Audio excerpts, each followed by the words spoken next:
CH21 Shekhawat family. सुबह 5 बजे देव के बंगलों में देव हॉल में एक सोफे पर किसी राजा की तरह बैठा था और उसके सामने वो तीनों बिजनेस सूट में तैयार खड़े थे। मुझे शेखावत फैमिली के हर एक आदमी की डिटेल्स चाहिए, वो भी 5 घंटे के अंदर, देव ने अपनी रौबदार आवाज में कहा। देव की बात पर तीनों ने अपना सर हाँ में हिलाया और बेसमेंट में बने एक रूम में चले गए। रूम में एक दीवार पर बहुत सारे टीवी लगे हुए थे और कुछ लोग अपने कंप्यूटर पर तेजी से कुछ टाइप कर रहे थे। नवीन जाकर रूम के बीचों बीच खड़ा हो गया और उन सब के ध्यान अपनी तरफ करते हुए ऑर्डर वाली टोन में बोला, मुझे 5 घंटे के अंदर शेखावत फैमिली की जितनी ज्यादा हो सके उतनी डिटेल्स चाहिए। नवीन की बात पर सब ने एक साथ कहा, यस चीफ। ये बोलकर वो सब अपने अपने काम में लग गए। इधर सूर्य ने भी अपने कॉन्टैक्ट्स यूज करके शेखावत फैमिली के बारे में मालूम करने लगा। कमरान ने भी अपने आदमियों को पता लगाने के लिए कह दिया था।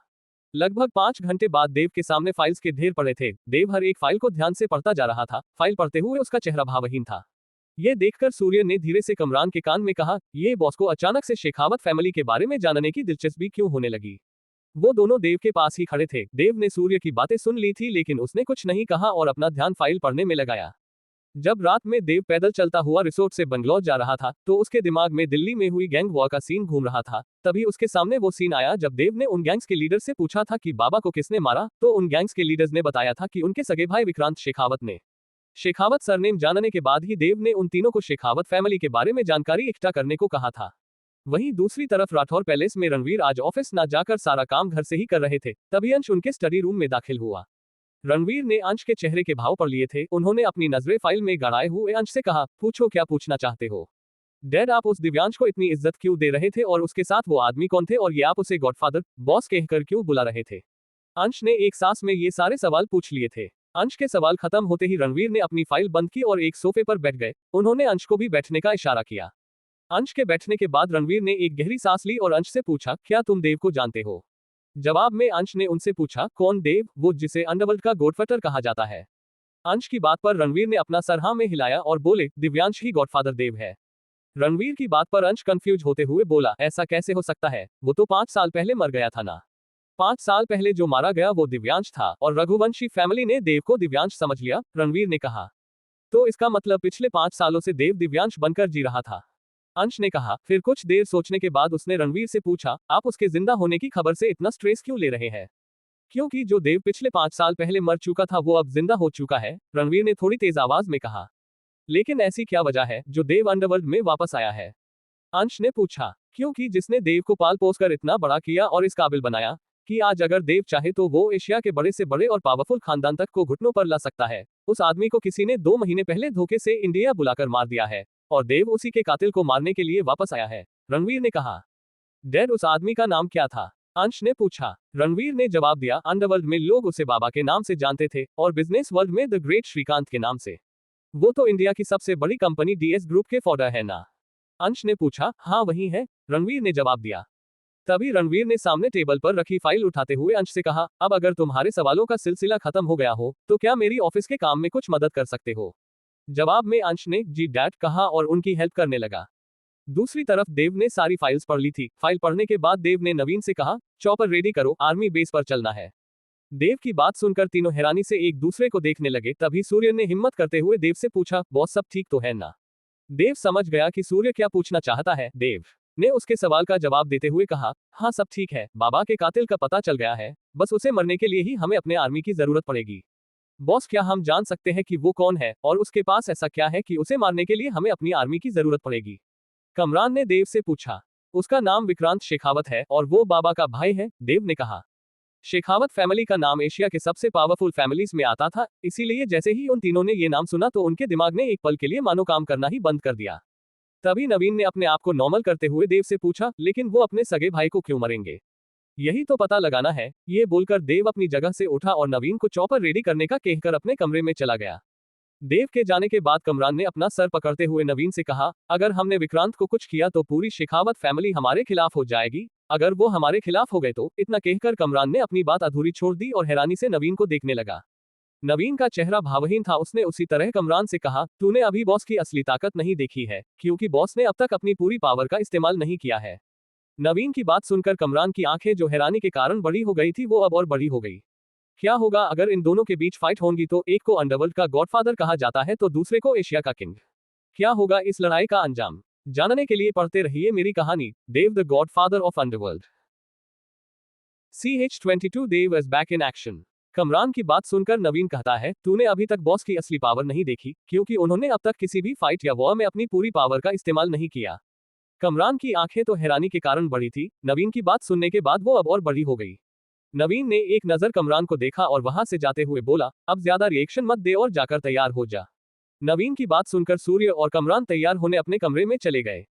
कुछ देर बाद देव अपने कमरे से निकला और टेरेस पर जाने लगा। देव ने वही लॉन्ग सूट पहना था जो उसने गैंग वॉर के दौरान पहना था, और देव ने इस वक्त क्लीन शेव भी कर लिया था। अपने आंखों पर गोगलेस चढ़ाते हुए वो टेरेस पर चला गया। टेरेस पर जाकर देव ने एक नजर वहां खड़े गार्ड्स पर डाली और चौपर में बैठ गया। पायलट के बगल में नवीन बैठा था, वहीं सूर्य और कमरान भागते हुए चौपर की तरफ आ रहे थे। वो दोनों जल्दी से आकर चौपर में बैठ गए। देव ने उन्हें एक नजर देखा और नवीन को चलने का इशारा किया। देव का इशारा पाकर नवीन और पायलट ने यस बॉस कहा और चौपर वहां से उड़ गया। वहीं दूसरी तरफ अहमदाबाद के एक बड़े से पैलेस में एक आदमी सोफे पर बैठा अपने सामने खड़े आदमी पर गुस्सा करते हुए कहता है, नालायक, तेरी मौजूदगी में कोई मेरे बारे में जानकारी कैसे निकलवा सकता है। ये विक्रांत शेखावत था जो अपने असिस्टेंट पर गुस्सा कर रहा था। विक्रांतके के बगल में उसका दोस्त पंकज आहूजा बैठा था। विक्रांत के असिस्टेंट ने धीमे स्वर में कहा, सर हमने तो पूरी कोशिश की, लेकिन अचानक से हमारे कंपनी की वेबसाइट और कंप्यूटर्स हैक हो गए। जब हमने कंप्यूटर्स और वेबसाइट के नॉर्मल होने के बाद कुछ सुराग ढूंढने चाहे तो हमें पता चला कि उन वेबसाइट्स और आपके कंप्यूटर में जितनी जानकारी थी वो किसी ने ट्रांसफर कर ली है। किसने किया और इस वक्त वो कहाँ है? विक्रांत ने झललाते हुए पूछा। असिस्टेंट थोड़ा झिझकते हुए बोला, सॉरी सर, हम उसकी लोकेशन ट्रेस नहीं कर पा रहे हैं। उसकी बात सुनकर विक्रांत भड़क गया और वहां रखी चीजों को तोड़ते हुए बोला, अंडरवर्ल्ड में मैंने उस गॉडफादर का ओहदा पाने के लिए अपने भाई श्रीकांत और उस देव तक को रास्ते से हटा दिया। अब जब मुझे ये ओहदा मिलने जा रहा था तो ये सब हो रहा है। पहले किसी ने उस रघुनाथ को मार दिया जिसके जरिए मैंने उस देव को मरवाया था, और अब किसी ने मेरे ही कंपनी के डाटाबेस को हैक करके मेरे बारे में सारी इंफॉर्मेशन निकाल ली। ये कोई इत्तेफाक नहीं हो सकता। फिर विक्रांत अपने असिस्टेंट की तरफ मुड़ा और चिल्लाते हुए बोला, खड़े खड़े मेरा मुंह ही देखते रहोगे या जाकर कुछ मालूम भी करोगे? विक्रांत की बात पर वो असिस्टेंट वहां से चला गया और विक्रांत वापस से सोफे पर बैठ गया। विक्रांत ने अपना सर पकड़ लिया। तभी पंकज ने उसे शांत करते हुए कहा, देख अभी तू शांत हो जा और ठंडे दिमाग से सोच। ये बोलते हुए पंकज ने विक्रांत की तरफ पानी का गिलास बढ़ा दिया। विक्रांत ने उसके हाथ से पानी का गिलास लिया और थोड़ा पानी पीकर गिलास टेबल पर रखते हुए बोला, मुझे लगता है ये काम उन तीनों का हो सकता है। वो तीनों कैसे कर सकते हैं? और ऐसा भी तो हो सकता है कि देव अभी भी जिंदा हो, पंकज ने कहा। ये काम देव के अलावा अब अंडरवर्ल्ड में वो तीनों ही कर सकते हैं, क्योंकि देव की लाश को मैंने खुद अपनी आंखों के सामने देखा था और अपने इन्हीं हाथों से उसकी लाश को जलाया था, और उस श्रीकांत को तो मैंने अपने इन्हीं हाथों से मौत के घाट उतारा था, विक्रांत ने कहा। आखिर उन तीनों में ऐसा क्या है जो ये काम सिर्फ वो ही कर सकते हैं? पंकज ने विक्रांत से पूछा। उन तीनों के अंदर देव की खूबियां है। वो सूर्य, उसे अंडरवर्ल्ड में लोग देव की परछाई कहते हैं, और कहते हैं कि अंडरवर्ल्ड में अगर ताकत में कोई देव को टक्कर दे सकता है तो वो कमरान है, और वो नवीन जिसका दिमाग बिल्कुल देव के जैसा है। ये तीनों अगर मिल जाए तो एक नया देव बन सकता है। हो ना हो ये अफवाह इन तीनों ने ही फैलाई होगी, विक्रांत ने कहा। तो पंकज ने उससे पूछा, पर वो क्यों ये अफवाह फैलाएंगे? क्योंकि वो चाहते हैं कि देव का डर अंडरवर्ल्ड में बरकरार रहे और कोई उस गॉडफादर के ओहदे को न ले सके, विक्रांत ने पंकज की बात का जवाब दिया। विक्रांत की बात सुनकर पंकज भी कुछ सोचने लगा और विक्रांत अपने सिक्योरिटी हेड को पैलेस की सिक्योरिटी बढ़ाने के लिए कह देता है। वहीं दूसरी तरफ मनाली के जंगल वाले इलाके में एक 15 मंजिला इमारत के टेरेस पर बने हेलीपैड पर देव का चॉपर लैंड हुआ। उस इमारत से थोड़ी दूर जंगल के सुनसान और खाली जगह में कुछ कैंप्स लगे हुए थे और वहां कुछ सोल्जर्स ट्रेनिंग कर रहे थे। देव का छोटी ईसी हीरो की तरह अपने चेहरे पर से गोगलेस उतरता हुआ चॉपर से बाहर निकलता है। देव का सूट हवा में लहरा रहा था। देव इस समय किसी एक्शन हीरो की तरह लग रहा था। देव जैसे ही चॉपर से उतरा तो उसके पीछे वो तीनों भी उतर जाते हैं। तभी एक आदमी देव के सामने अपना सर झुकाते हुए बड़े अदब से कहता है, वेलकम टू मनाली बॉस। उस आदमी की बात पर देव अपना सर हल्के से हाँ में हिला देता है। कमरान उस आदमी से पूछता है, मैंने जो आर्मी की टीम रेडी करने के लिए कही थी, क्या वो रेडी है? जी सर, अगर आप चाहे तो एक बार उनका टेस्ट भी ले सकते हैं, उस आदमी ने जवाब दिया। वो इस वक्त कहाँ है? देव ने पूछा तो उस आदमी ने उन्हें अपने पीछे आने का इशारा किया और नीचे जाने लगा। देव और वो तीनों उस आदमी के पीछे चल दिए। कुछ देर बाद वो उस कैंप के पास आ जाते हैं जहां कुछ सोल्जर्स ट्रेनिंग कर रहे थे। जब उन सोल्जर्स ने उन्हें आते हुए देखा तो सब अपनी ट्रेनिंग रोककर अटेंशन की पोजीशन में उनके सामने खड़े हो गए। उन सोल्जर्स की गिनती 150 के आसपास थी और वो 6 ग्रुप्स में डिवाइडेड थे। उन ग्रुप्स के लीडर आगे आते हुए बड़ी गर्म जोशी के साथ देव से बोले, कहिए सर, हमारे लिए क्या ऑर्डर है?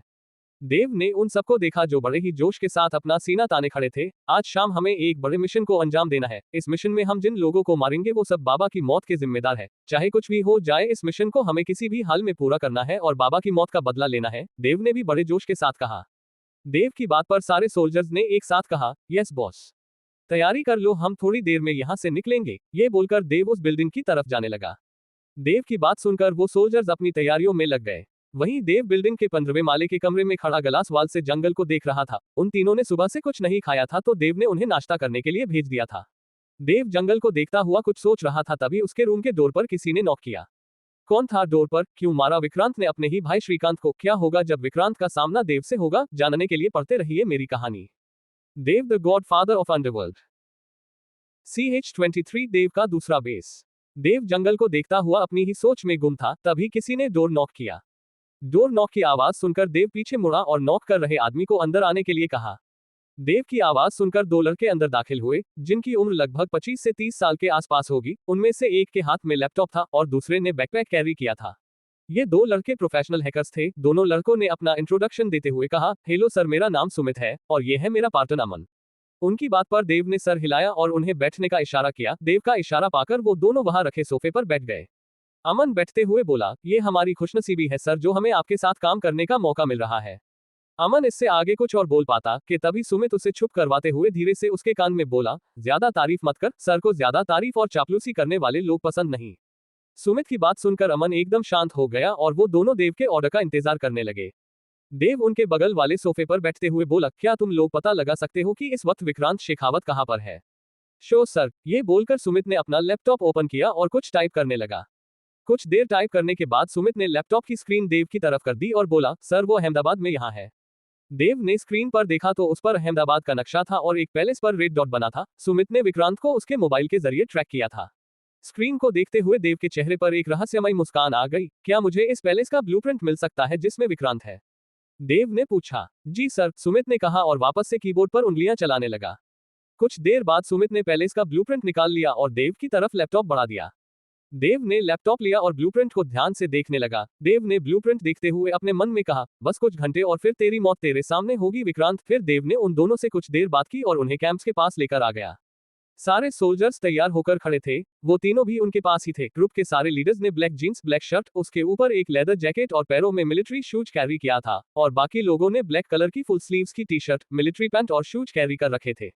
सुमित और अमन तो इतने सारे लोगों को देखकर हैरान थे। तभी देव ने उन्हें तीनों से इंट्रोड्यूस करवाया और उन दोनों से कहा, सुमित तुम मेरे ऑर्डर्स फॉलो करोगे और अमन तुम कमरान के ऑर्डर्स। ऑक। देव की बात सुनकर दोनों ने एक साथ कहा, यस बॉस।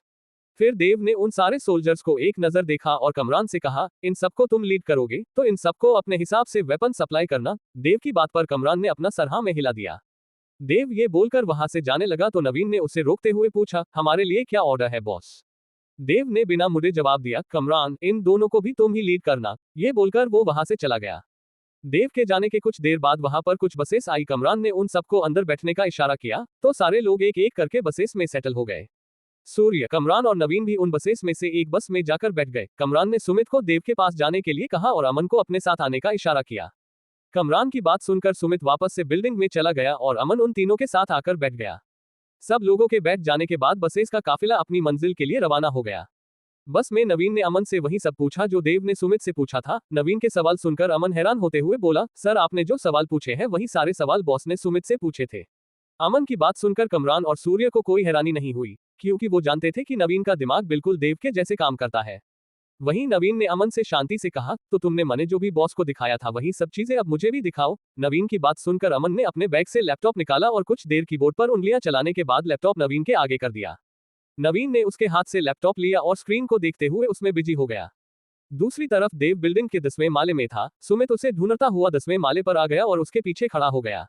देव एक दीवार के सामने खड़ा था। सुमित उस दीवार पर लगी पेंटिंग्स को देख रहा था। तभी देव ने एक पेंटिंग के पास जाकर उसमें कुछ ऐसा किया जिससे वो दीवार दो टुकड़ों में डिवाइड हो गई और उनके सामने एक बड़ा सा कमरा आ गया।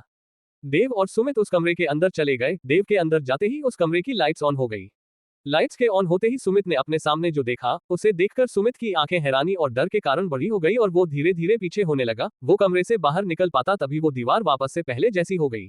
वहीं देव तो अपने सामने का नजारा देख मुस्कुराए जा रहा था। दरअसल ये देव का वेपन्स का कलेक्शन रूम था। इस रूम में एक से एक हाईटेक और खतरनाक से खतरनाक वेपन्स थी, साथ ही में और बहुत से पुराने जमाने की लड़ाइयों में इस्तेमाल होने वाले हथियार थे, जैसे तलवार, भाला और तीर कमान, और साथ ही में कुछ निंजा टूल्स, कटाना, ब्लेड्स और भी बहुत कुछ। देव के सामने एक टेबल था जिस पर कुछ पिस्तौल्स और खंजर रखे हुए थे। देव ने आगे बढ़कर उस टेबल पर नजर डाली और एक पिस्तौल उठाकर अपने पीछे फंसा ली। फिर वो आगे बढ़ा और दीवारों में लगी कुछ कटाना को देखने लगा। वहीं सुमित उस दीवार से टिक कर बैठा था और देव को देखे जा रहा था। देव ने कुछ कटाना को देखा और आगे बढ़कर रेड वाली कटाना को ले लिया। फिर देव ने वहां बॉक्स में रखी कुछ ब्लेड्स और मैगजीन ली और आगे बढ़ते हुए सुमित से बोला, अपने पार्टनर से मिलना चाहोगे या फिर यही रहने का इरादा है? देव की बात सुनकर सुमित लगभग दौड़ता हुआ देव के पीछे जाने लगा। देव एक गैलरी से होता हुआ लिफ्ट के सामने आकर खड़ा हो गया। वही सुमित गैलरी के आसपास देखता हुआ आ रहा था। सुमित ने वहां पर कुछ सूट्स देखे जो निंजास, सोल्जर्स और एजेंट्स पहना करते थे। गैलरी में और भी बहुत सी चीजें थी। सुमित उन सबको देखता हुआ देव के पीछे आकर खड़ा हो गया। तभी लिफ्ट आ गई। देव और सुमित लिफ्ट में चले गए और वो लिफ्ट सीधा 15th फ्लोर पर जाकर रुकी। देव लिफ्ट से निकला और टेरेस पर जाने लगा। सुमित भी उसके पीछे चल रहा था। टेरेस पर चॉपर पहले से ही देव का इंतजार कर रहा था। देव और सुमित टेरेस पर आए और देव चॉपर में बैठ गया। देव को फॉलो करता हुआ सुमित भी बैठ गया और चॉपर वहां से उड़ गया। कुछ देर बाद देव का चॉपर एक दूसरे बेस पर लैंड हुआ। देव और सुमित चॉपर से बाहर निकले। सुमित ने जैसे ही नजरें उठाकर अपने सामने देखा तो उसे एक और झटका लगा, जिससे उसकी आंखें वापस से हैरानी से फैल गई, लेकिन इस बार वो डरा नहीं। सामने एक बड़ा सा मैदान था जहां पर कुछ private planners, luxury cars, fighter jets और कुछ चोपर्स थे। उससे थोड़ी दूर पर देव के इंटेलिजेंस और मिलिट्री हेडक्वार्टर था। तभी देव के सामने एक लग्जरी कार आकर रुकी और एक गार्ड ने गाड़ी से बाहर निकलकर देव के लिए पीछे का गेट खोला। देव उस कार में जाकर बैठ गया। देव ने कार का विंडो ग्लास नीचे करते हुए सुमित से कहा, जो अभी भी आंखें फाड़े चारों तरफ नजरें दौड़ा रहा था, देखने के लिए पूरी जिंदगी पड़ी है। अगर तुम कुछ सेकंड्स और यहाँ रुके तो मेरे आदमी सीधा तुम्हें स्वर्ग के दर्शन करवाएंगे। देव की बात सुनकर सुमित होश में आया और हड़बड़ाते हुए देव के बगल वाली सीट पर बैठ गया। गार्ड भी कार में बैठा और कार हेडक्वार्टर की तरफ चल पड़ी। हेडक्वार्टर के पास आने के बाद देव कार से बाहर निकला और अंदर जाने लगा। देव के हाथ में अभी भी वो रेड कटाना थी। देव की कार से कुछ दूर वो बस भी पार्क थी, जिसमें नवीन और बाकी सभी लोग बैठे थे। देव के पीछे पीछे सुमित भी अंदर चला गया। अंदर जाते ही सुमित को लगा कि जैसे वो दूसरी दुनिया में आ गया हो। सुमित ने देखा कि एक दीवार पर कुछ कैमरास की रिकॉर्डिंग चल रही है और दीवार से दूसरी तरफ एक गिलास के कमरे में सोल्जर्स को वेपन्स और ब्लूटूथ सप्लाई हो रहे हैं। सुमित ने जल्दी से चारों तरफ एक नजर दौड़ाई और देव के पास चला गया। उसे देव की कही गई बातें याद थी। सुमित जब देव के पास पहुंचा तो देव एक लड़की से बात कर रहा था। सुमित ने जब उस लड़की को देखा तो देखता ही रह गया। देव ने ये नोटिस कर लिया था। मैंने यहाँ तुम्हें लड़कियां ताड़ने के लिए लाया हूँ, देव ने वार्निंग टोन में कहा। देव की बात सुनकर सुमित ने अपनी नजरें नीची करते हुए कहा, सॉरी बॉस। देव ने उसे एक नजर देखा और वापस से उस लड़की से बात करने लगा। देव ने बात करते हुए उस लड़की से कहा, एक काम करो, तुम फ्लाइट की 1.170 सीट्स बुक कर दो। देव ने आंकड़ा लगाते हुए कहा। फिर देव ने कुछ सोचा और अपनी बात को काटते हुए बोला, नहीं, एक काम करो, एक पूरा पैसेंजर प्लेन ही बुक कर दो और उनसे ये भी बात कर लेना कि प्लेन हमारे रनवे से टेक ऑफ करे। देव की बात सुनकर उस लड़की ने यस बॉस कहा और वहां से चली गई। वही देव की बात सुनकर सुमित जो नजरें झुकाए खड़ा था, वो देव को देखने लगा। देव ने उसे अपनी ओर देखता पाया तो उसने सुमित से कहा, ऐसे क्या देख रहे हो, लड़की से ज्यादा मैं पसंद आ गया क्या? ये बात देव ने मजाक में कही थी, लेकिन उसकी टोन सीरियस थी। देव की बात पर सुमित हड़बड़ाते हुए बोला, नहीं नहीं सर, आप गलत समझ रहे हैं। तभी देव ने उसकी बात काटते हुए कहा, डोंट वरी, मजाक कर रहा था। ये बोलकर वो उस कमरे में जाने लगा जहां पर सोल्जर्स थे। वहीं दूसरी तरफ विक्रांत के पैलेस में विक्रांत ने अपने सारे लोगों को अलर्ट कर दिया था और लगभग 500 से भी ज्यादा आदमी बुलवा लिए थे, जो पैलेस के बाहर गार्डन में पहरा दे रहे थे। विक्रांत को मालूम था कि अगर देव के आदमी किसी की जान के पीछे पड़ जाए तो उसकी जान लेने तक वो चैन से नहीं बैठेंगे। क्या होगा जब विक्रांत के लोगों का सामना देव की आर्मी से होगा? क्या देव अपनी इस छोटी सी टुकड़ी के साथ विक्रांत के लोगों का मुकाबला कर पाएगा? जानने के पढ़ते रहिए मेरी कहानी, Dev the god father of underworld. CH24 अनजान लड़की, पुराना एहसास।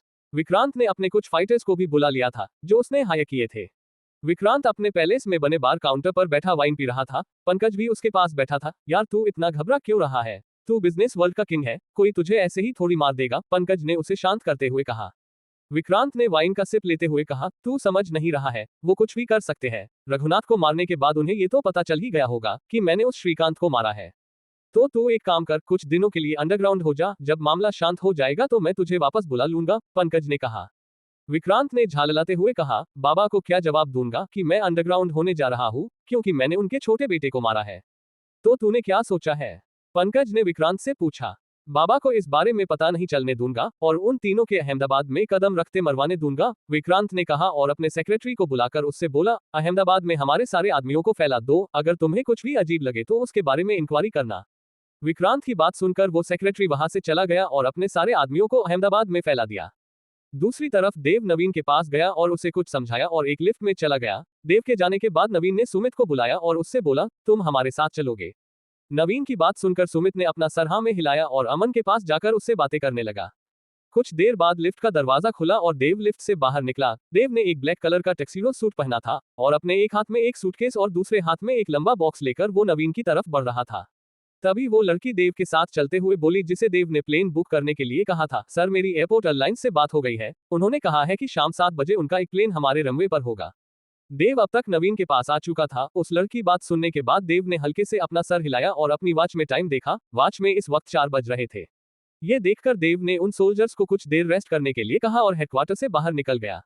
देव के बाहर निकलते ही एक कार देव के सामने आकर रुकी और देव उस कार में बैठकर अपने चॉपर की तरफ बढ़ गया। चॉपर के पास आकर देव ने अपना लगेज चॉपर में रखा और वो भी उसमें बैठ गया। पायलट इस चीज से अनजान अपना खाना एंजॉय कर रहा था। खाना खाते हुए उसकी नजर कार पड़ी। उसने कार को हैरानी से देखा, फिर अपनी नजर घुमाकर अपने पीछे देखा जहां देव किसी राजा की तरह बैठा था। पायलट ने हड़बड़ाते हुए अपना खाना साइड में रखा और चॉपर स्टार्ट करने में लग गया। तभी देव ने उसे रोकते हुए कहा, पहले अपना खाना खत्म कर लो। देव की बात सुनकर पायलट ने देव की तरफ देखा तो देव ने अपनी बात कंफर्म करते हुए अपना सर हाँ में हिला दिया। फिर पायलट ने अपना खाना खत्म किया और चॉपर स्टार्ट करते हुए देव से पूछा, कहाँ चलना है बॉस? अहमदाबाद, देव ने जवाब दिया और चॉपर वहां से उड़ गया। कुछ देर बाद देव का चॉपर एक 7 स्टार होटल के हेलीपैड पर लैंड हुआ। देव ने चॉपर से अपने दोनों लगेज निकाले और चॉपर को वहां से जाने का इशारा किया। इशारा पाकर चॉपर वहां से उड़ गया।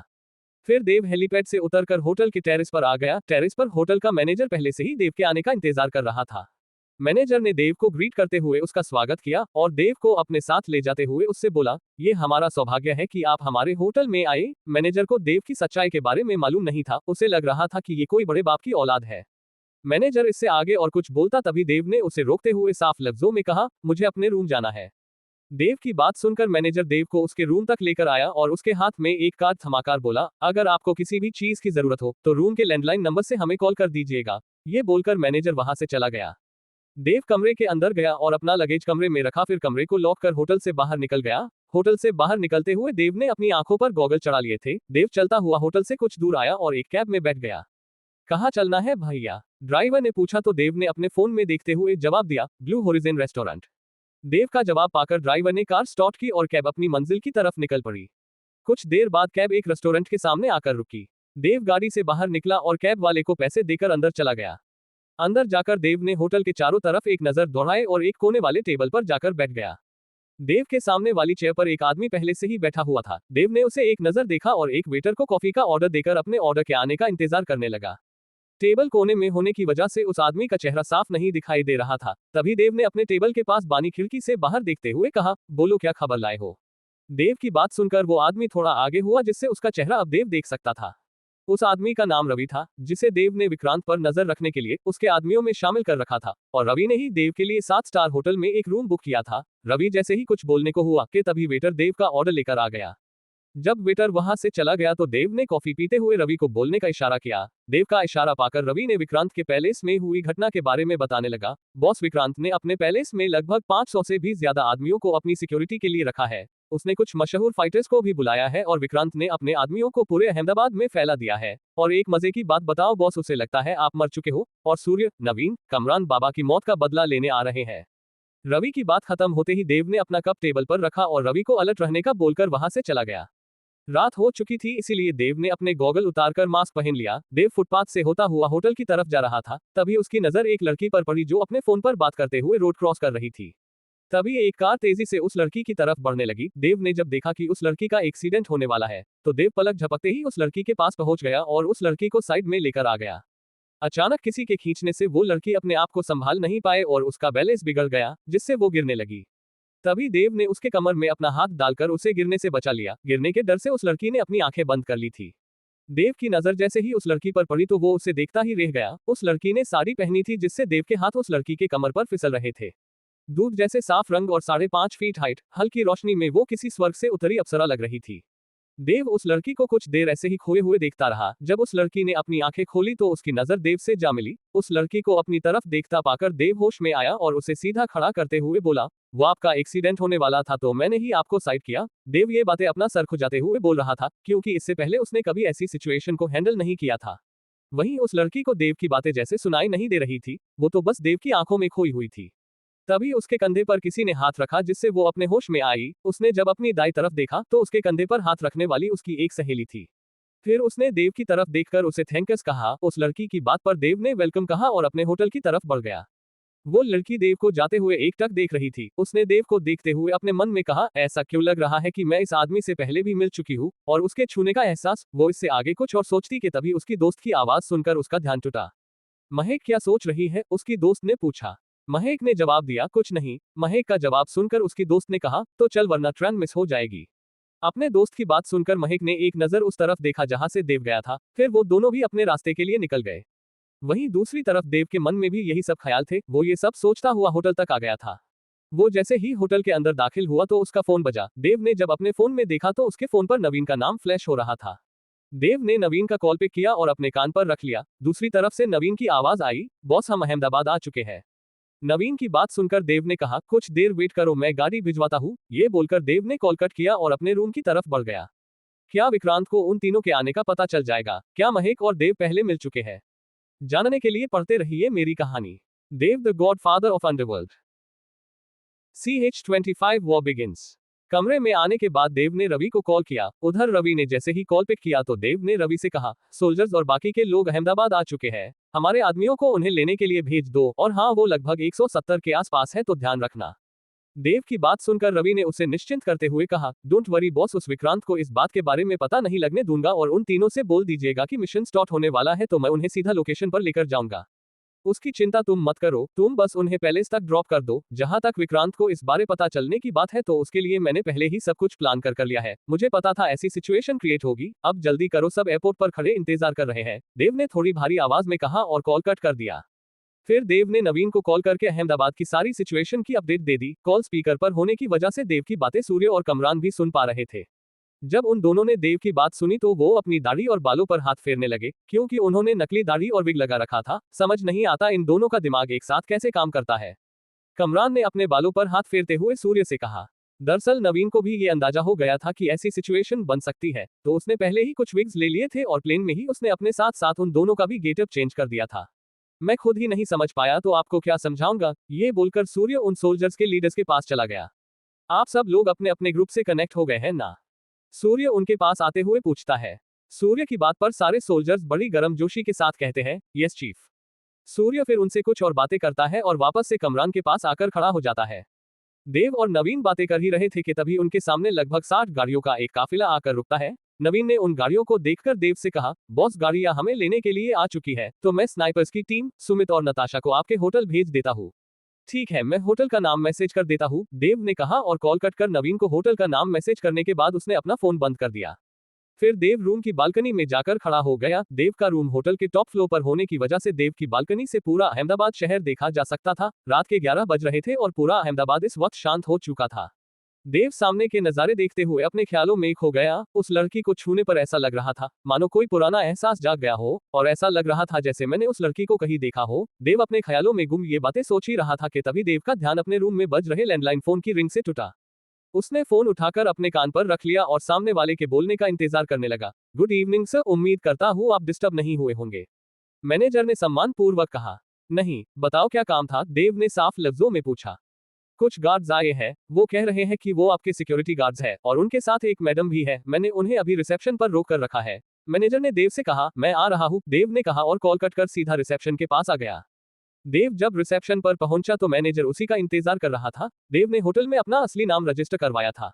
देव को आते देख जैसे ही मैनेजर कुछ बोलने को हुआ कि तभी देव मैनेजर से कहता है, आई एम सॉरी, वो मेरी गलती है, मैंने आपको बताया नहीं कि मेरे गार्ड्स आ रहे हैं।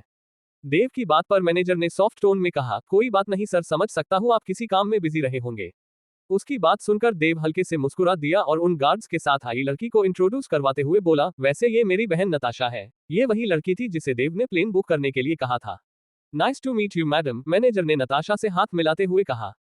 नताशा ने भी उन्हें ग्रीट किया और गार्ड्स के साथ देव के पीछे जाने लगी। सुमित नताशा के साथ चलते हुए उससे पूछता है, तुमने बताया नहीं तुम बॉस की बहन हो, तुम एक नंबर के भोंदू हो क्या? क्या मेरा चेहरा 1% भी बॉस से मिलता है?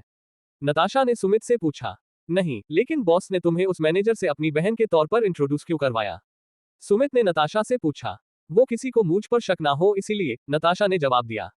नताशा और सुमित प्लेन एक दूसरे के पास ही बैठे थे। प्लेन में टाइम काटने के लिए उन दोनों ने आपस में बात करना शुरू कर दिया था और देखते ही देखते उनके बीच एक अच्छी बॉन्डिंग क्रिएट हो गई थी।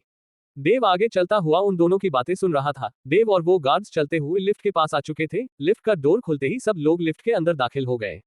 देव ने टॉप फ्लो का बटन दबाया और उन गार्ड्स के पीछे जाकर खड़ा हो गया। सुमित और नताशा उसके सामने खड़े थे। जब से तुम दोनों आए हो तब से देख रहा हूँ तुम दोनों के बीच अच्छी बॉन्डिंग हो गई है। लगता है मैं ही कबाब में हड्डी बन रहा हूँ, देव ने उन दोनों को घूरते हुए कहा। नहीं नहीं बॉस, आप गलत समझ रहे हैं, वो हम दोनों तो बस। सुमित इससे आगे कुछ बोल पाता कि तभी देव उसकी बात काटते हुए वार्निंग टोन में कहता है, अगर तुम दोनों से मिशन में जरा सी भी लापरवाही हुई तो तुम दोनों को मगरमच्छ के तालाब में उल्टा लटका दूंगा। देव की बात सुनकर दोनों ने एक साथ कांपती हुई आवाज में कहा, समझ गए बॉस। लिफ्ट का दरवाजा खुल चुका था। देव लिफ्ट से बाहर निकला और उसके पीछे पीछे वो सब बाहर निकल गए। देव ने टेरेस पर आकर अपनी वॉच में टाइम देखा, इस वक्त 11:30 बज रहे थे। फिर देव ने आसमान पर नजर डाली तो उसकी नजर होटल की तरफ आ रहे चॉपर पर पड़ी। देव ने पहले ही पायलट को रात 11:30 बजे आने के लिए कह दिया था। चॉपर जैसे ही हेलीपैड पर लैंड हुआ तो नताशा ने स्नाइपर्स की टीम को कमांड देते हुए कहा, बी रेडी बॉयज। नताशा की कमांड सुनते ही सारे गार्ड्स ने अपनी स्नाइपर राइफल निकाली और लोड कर तैयार हो गए। देव ने उन्हें चॉपर के अंदर जाने का इशारा किया। देव का इशारा समझकर वो सब एक एक कर अंदर जाने लगे। सुमित देव के पास आया और एक ट्रैकर देव के आगे करते हुए बोला, बॉस आप इसे अपने कपड़ों में फिट कर लीजिएगा, इस ट्रैकर की मदद से मैं आपकी लोकेशन अच्छे से मालूम कर पाऊंगा और आपको अच्छे से गाइड कर पाऊंगा। देव उससे ट्रैकर लेते हुए कहता है, मेक श्योर कि तुम लोग उनके रेडार में ना आओ और जितना हो सके उतनी सेफ डिस्टेंस और कवर लेकर फायर करना। Don't take any risk, understood and be careful. Yes boss, सब ने एक साथ कहा और सुमित भी चॉपर में बैठ गया। सब लोगों के बैठ जाने के बाद चॉपर वहां से अपनी मंजिल के लोए निकल गया। देव ने चॉपर को एक नजर देखा और अपने रूम में आ गया। रूम में आने के बाद देव ने अपना सूटकेस खोला और उसमें से अपना लॉन्ग सूट निकाला। कुछ देर बाद देव अपने गॉडफादर के गेटअप में रूम से बाहर निकला। देव ने अपने चेहरे मास्क लगा रखा था जिससे उसका आधा चेहरा कवर था और उसके हाथ में एक लॉन्ग बैग था। देव लिफ्ट से होता हुआ सीधा होटल के पार्किंग एरिया में आ गया। पार्किंग एरिया में आने के बाद देव ने अपने पेन से एक कार की चाबी निकाली और उसका बटन प्रेस किया। बटन प्रेस होते ही देव से कुछ दूर खड़ी एक कार की लाइट्स ब्लिंक करने लगी। वो कार ऑडी कंपनी की एक लिमिटेड एडिशन स्पोर्ट्स कार थी। रवि ने पहले से ही देव के लिए होटल में कार पार्क कर दी थी और रेस्टोरेंट में चुपके से उस कार की चाबी देव को थमा दी थी। देव उस कार में जाकर बैठ गया। फिर देव ने कार के डैशबोर्ड से एक मोबाइल निकाला और उसे ऑन करके ब्लूटूथ से कनेक्ट कर लिया।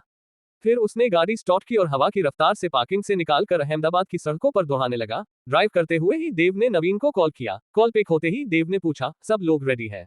Yes boss, waiting for your orders, Naveen ने कहा। Start the mission now, Dev ने कहा और कॉल कट कर दिया। नवीन का कॉल कट करते ही देव का फोन बजा। देव ने जब देखा तो कॉल अननोन नंबर से था। कुछ सोचकर देव ने कॉल पिक कर लिया। कॉल पिक होते ही दूसरी तरफ से सुमित की आवाज आई, बॉस इट्स मी सुमित, जब मैं प्लेन में था तब ये नंबर नवीन सर ने मुझे दिया था। हाँ पहचान लिया, अब मुझे पैलेस तक पहुंचने में गाइड करो, देव ने कहा तो सुमित भी देव की बात मानकर उसे गाइड करने लगा। वहीं दूसरी तरफ विक्रांत ने भी अपने कुछ स्नाइपर मेन्स को पैलेस के टेरेस पर तैनात कर दिया था। विक्रांत को कुछ अनहोनी का डर सता रहा था। वो टेंशन के मारे पैलेस के हॉल में चक्कर लगाए जा रहा था। वहीं पंकज उसे देखता हुआ हॉल के सोफे पर सो गया। विक्रांत हॉल के चक्कर लगा ही रहा था कि तभी पैलेस के बाहर एक ब्लास्ट हुआ और पैलेस के अंदर के सिक्योरिटी अलार्म बजने लगा। अलार्म की आवाज सुनकर सारे घर वाले जाग गए और सब ने एक साथ हॉल में आते हुए विक्रांत से पूछा कि बाहर क्या हो रहा है। धमाके की आवाज से पंकज की भी आंखें खुल गई थी। विक्रांत ने अपने घर वालों को बाहर की सिचुएशन के बारे में कुछ नहीं बताया था और बहाना बनाकर उन्हें घर से बाहर जाने से मना कर दिया था। विक्रांत, ये बाहर क्या हो रहा है? विक्रांत के बाबा राजवीर ने विक्रांत से सवाल किया। मैं देख कर आता हूँ, विक्रांत ने कहा और बाहर चला गया। पंकज भी उसके पीछे जाने लगा। विक्रांत ने जैसे ही पैलेस के गेट पर कदम रखा तभी एक और धमाका हुआ। ये धमाका पैलेस के मेन गेट पर हुआ था। ये धमाका इतना भयानक था कि इसकी आवाज से पैलेस में मौजूद हर कोई दहल गया था। विक्रांत भी कुछ पल के लिए डर गया था, लेकिन जल्द ही उसे समझ आ गया। वो वापस से पैलेस में आया और सब लोगों को शांत करते हुए बोला, जब तक मैं ना कहूं तब कोई पैलेस से बाहर नहीं निकलेगा। और ये बोलकर वो बिना उन लोगों की बात सुने वापस से बाहर चला गया और गेट लॉक कर चाबी पंकज को थमाते हुए बोला, तू पीछे के रास्ते से अंदर जा और घर वालों को शांत कर, तब तक मैं इधर की सिचुएशन कंट्रोल में करता हूँ। विक्रांत की बात मानकर पंकज पीछे के रास्ते से पैलेस के अंदर चला गया और विक्रांत पैलेस के बाहर की सिचुएशन हैंडल करने की कोशिश करने लगा। तभी एक और धमाके के साथ पूरा शेखावत पैलेस कैंप उठा, क्योंकि इस बार धमाका सीधा पैलेस के ऊपर हुआ था। ये सब देखकर विक्रांत का खून खोल उठा। वो चिल्लाते हुए बोला, दम है तो सामने आ, ऐसे नामर्दों की तरह छुपकर क्यों वार कर रहा है? विक्रांत की आवाज इतनी तेज थी कि पैलेस से कुछ दूर कार में बैठे कमरान, सूर्य, नवीन और अमन भी उसकी आवाज सुन पा रहे थे। उसकी बात सुनकर सूर्य हंसते हुए बोला, चलो भैया, बुलावा आ गया है, बॉस के आने पहले ही हमें सिचुएशन कंट्रोल में लेनी होगी। ठीक है फिर चलते हैं, नवीन और कमरान ने अंगड़ाई लेते हुए कहा और कार से बाहर निकल गए। बाहर निकलने के बाद तीनों ने अपने ब्लूटूथ ऑन किए और अपनी गन्स रिलोड कर वो पैलेस की तरफ बढ़ने लगे। पैलेस की तरफ बढ़ते हुए कमरान ने सारे ग्रुप के लीडर्स को कमांड देते हुए कहा, बॉयज पैलेस के अंदर जाने का वक्त आ चुका है, बी रेडी। ये बोलकर कमरान पैलेस के अंदर जाने लगा। तभी एक सोल्जर ने वापस से पैलेस के मेन गेट पर एक मिसाइल फायर की, जिससे एक बड़ा सा धमाका हुआ और उस धमाके के साथ ही तीनों ने पैलेस के अंदर एक हीरोइक एंट्री ली। उन तीनों के पीछे सारे सोल्जर्स भी आ गए थे। जब विक्रांत के आदमियों ने उन्हें अंदर आते हुए देखा तो सब उन पर अंधाधुंध फायरिंग करने लगे। शेखावत पैलेस के सामने एक बड़ा सा गार्डन था और गार्डन में बहुत सारे पेड़ लगे थे। वो सब पेड़ से कवर लेते हुए फायरिंग कर रहे थे।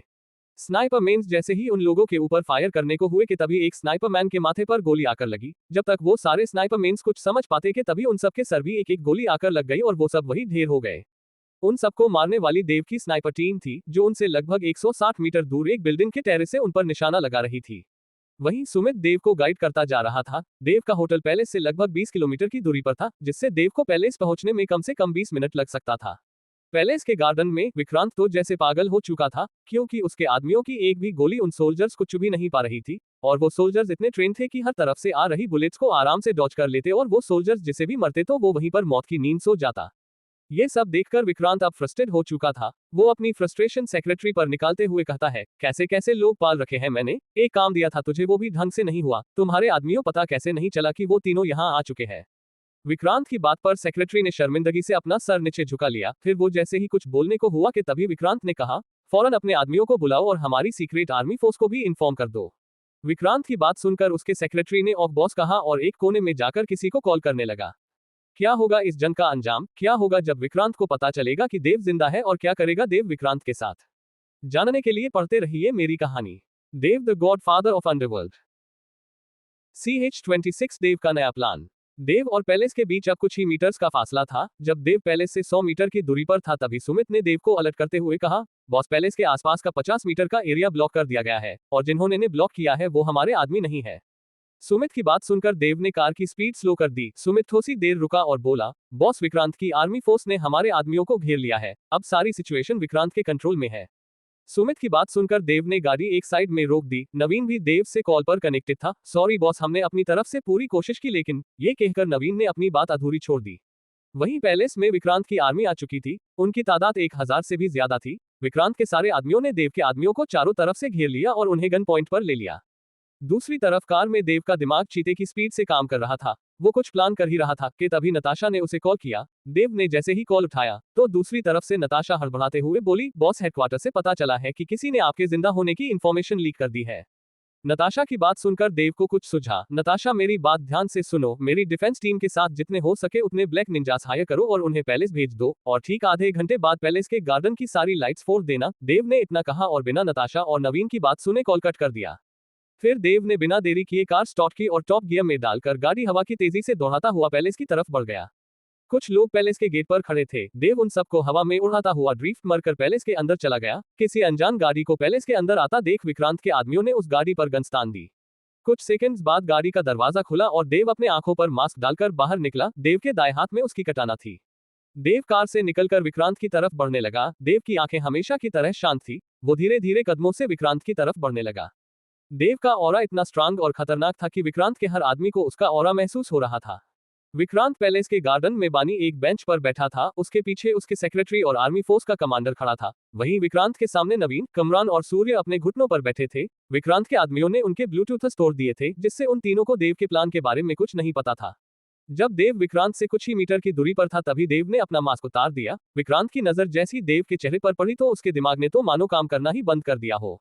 वहीं मास्क उतारने के बाद देव ने अपनी स्पीड बढ़ा दी। देव को अपनी तरफ इतनी तेजी से आता देख विक्रांत अपने होश में आया और उसने अपने आदमियों से हड़बड़ाते हुए कहा, मार डालो इसे। विक्रांत का ऑर्डर मिलते ही सारे कमांडोस ने अपनी गन की मैगजीन देव के ऊपर उतारी शुरू कर दी।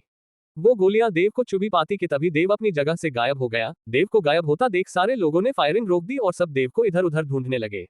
विक्रांत अपना सर पकड़कर बैठ गया। ऐसा कैसे हो सकता है? उस देव को मैंने अपने हाथों से मारा था, फिर वो जिंदा कैसे बच गया? कहीं ये मेरा वहम तो नहीं? कोई वहम नहीं है, वो सचमुच बॉस ही है, सूर्य ने हंसते हुए कहा। सूर्य की बात सुनकर विक्रांत ने उससे घूरते हुए कहा, मुझे क्या बेवकूफ समझ रखा है? मरा हुआ आदमी कैसे जिंदा हो सकता है? फिर विक्रांत खड़ा हुआ और चिल्लाते हुए बोला, देव अगर तू 10 सेकंड के अंदर मेरे सामने नहीं आया तो तेरी परछाई को हमेशा के लिए परछाई दूंगा। विक्रांत की बात खत्म होते ही पैलेस के गार्डन में एक भयानक हंसी गूंज उठी। वो हंसी इतनी डरावनी थी कि गार्डन में मौजूद सारे लोगों के बदन में एक डर की लहर दौड़ गई। तभी देव की आवाज गूंजी, आज जाओगा पर तुझे मेरी एक शर्त माननी होगी। कैसी शर्त? विक्रांत ने पूछा तो देव ने जवाब दिया, अगर तू मेरे सामने 1 मिनट भी टिक गया तो मैं तेरी जान बख्श दूंगा। दम है तो सामने आ, फिर देखते हैं, विक्रांत ने गुस्से में जवाब दिया। विक्रांत की बात खत्म होते ही उसके पीछे खड़े कमांडर का सर धड़ से अलग हो गया। जो लोग विक्रांत को ढूंढ रहे थे वो सब अपनी जगह पर रुक गए और विक्रांत की तरफ देखने लगे। ये सब देखकर विक्रांत के पसीने छूट रहे थे। विक्रांत कुछ सोच या समझ पाता कि तभी कुछ और लोगों की आशें जमीन पर गिरने लगी। विक्रांत ये देखकर और भी ज्यादा डर गया। वो धीरे धीरे अपने कदम पीछे लेने लगा। वो कुछ ही कदम पीछे हुआ था कि तभी उसे किसी चीज ने पीछे बढ़ने रोक लिया। जब विक्रांत ने अपनी नजर पीछे की तरफ डाली तो पीछे वाले का चेहरा देख वो लड़खड़ाता हुआ जमीन पर गिर गया। विक्रांत के पीछे देव खड़ा था। विक्रांत को नीचे गिरते देख देव उसकी तरफ हल्का सा झुका और तरस भारी निगाह से देखते हुए बोला, जब घुटनों में इतना ही दर्द रहता है तो ऐसे काम ही क्यों करते हो कि भागना पड़े। देव ने उन कॉममर्डोज को इतनी बुरी तरह से मारा था कि किसी की हिम्मत नहीं हुई कि वो देव की तरफ आंख उठाकर भी देख सके। देव के हाथ में अभी वो कटाना थी जिसमें से खून की बूंदें विक्रांत के जूतों पर पड़ रही थी। देव जैसे ही विक्रांत को कुछ करने को हुआ कि तभी किसी की आवाज आई, कौन हो तुम और ये सब क्या चल रहा है यहाँ। ये राजवीर जी थे जो अपनी लाठी के जरिए पीछे के दरवाजे से पैलेस के गार्डन में आए थे। राजवीर जी के पीछे पीछे पंकज भी आया था। पंकज ने जैसे ही देव को देखा तो वो अपनी जगह पर जमसा गया और उसके माथे पर पसीने की बूंदें उभर आई। राजवीर जी को देखकर विक्रांत को थोड़ी हिम्मत मिली। वो जैसे ही उठकर कुछ बोलने को हुआ कि तभी देव ने राजवीर की तरफ देखते हुए ही विक्रांत के सीने पर हाथ रखा और उसे जमीन पर पटक दिया।